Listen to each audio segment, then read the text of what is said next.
ಮಿತ್ರರೇ, ಒಂದು ಹಂತಕ್ಕೆ ಸರಿ, ಆದರೆ ಪಕ್ಕದವರು ತಮಗಿಂತ ಮೇಲ್ಮಟ್ಟಕ್ಕೆ ಬೆಳೆಯುವುದನ್ನು ರಾಜಕಾರಣದಲ್ಲಿ ಯಾರೂ ಸಹಿಸುವುದಿಲ್ಲ.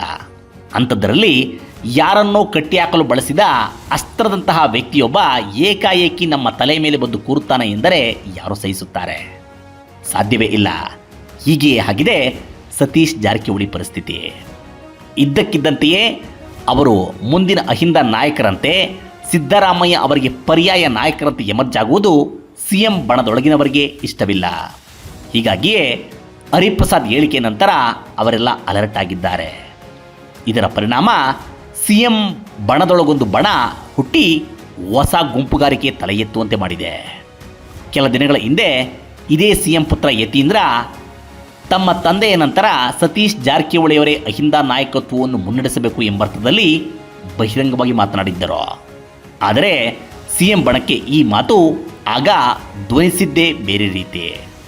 ಸಿದ್ದರಾಮಯ್ಯ ಅವರು ಕುರ್ಚಿ ಖಾಲಿ ಮಾಡುವ ಪರಿಸ್ಥಿತಿ ಬಂದರೆ, ಸತೀಶ್ ನಮ್ಮ ಮುಖ್ಯಮಂತ್ರಿ ಕ್ಯಾಂಡಿಡೇಟ್, ನಾವು ಅವರ ಬೆನ್ನಿಗೆ ನಿಂತು ನಿಮ್ಮನ್ನು ತಡೆಯುತ್ತೇವೆ ಎಂಬ ಸಂದೇಶವನ್ನು ಡಿಕೆಶಿಗೆ ರವಾನಿಸುವ ಸಲುವಾಗಿ ಯತೀಂದ್ರ ಆ ಮಾತನಾಡಿದ್ದಾರೆ ಎಂಬಂತೆ ಆಗ ಬಿಂಬಿತವಾಗಿತ್ತು. ಆದರೆ ಸಿದ್ದರಾಮಯ್ಯ ಅವರ ಉತ್ತರಾಧಿಕಾರಿ ಸತೀಶ್ ಜಾರಕಿಹೊಳಿ ಅಂತ ಹರಿಪ್ರಸಾದ್ ಹೇಳಿದರಲ್ಲ, ಅವರ ಹೇಳಿಕೆಯನ್ನು ಈಗ ಸಿಎಂ ಪಡೆಗೆ ಅರಗಿಸಿಕೊಳ್ಳಲು ಆಗುತ್ತಿಲ್ಲ. ಎಚ್ ಸಿ ಮಹದೇವಪ್ಪ ಇರಬಹುದು, ಪರಮೇಶ್ವರ್ ಇರಬಹುದು, ಎಂ ಬಿ ಪಾಟೀಲ್ ಯಾರೇ ಇರಬಹುದು, ಅವರೆಲ್ಲ ತಾವೇ ಭವಿಷ್ಯದಲ್ಲಿ ಸಿಎಂ ಸ್ಥಾನದ ಆಕಾಂಕ್ಷಿಗಳು.